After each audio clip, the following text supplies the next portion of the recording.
Usap-usapan ngayon ng mga tagahanga ng Kimpaw ang kumakalat na espekulasyon online na umano'y may biniling condominium sina Kim at Paolo sa Bonifacio Global City.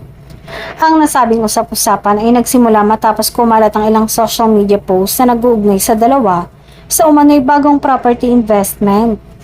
Nagsimula ang hinala ng netizens matapos mapansin ang madalas na pagbanggit sa BGC sa ilang blind item at online discussion tungkol sa dalawa.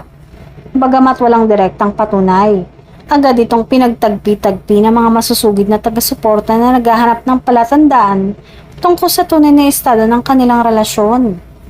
Lalong umugong ang intriga matapos mapansin ng fans ang tila komportableng samahan ni Kim at Paolo sa ilang events at interviews.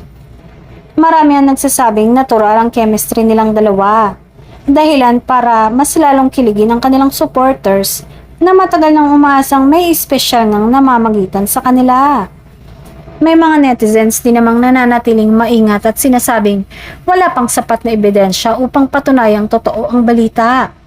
Para sa kanila, maaaring isa lamang itong investment o simpleng haka-haka na pinalaki dahil sa kasikatan ng tambalang Kimpaw.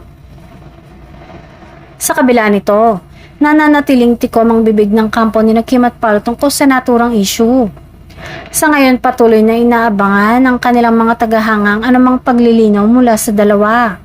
Habang wala pang kumpirmasyon, nananatiling palaisipan kung may katotohanan ba ang balibalitang ito o isa lamang itong panibagong kwentong likha ng mapanuring mata ng netizens.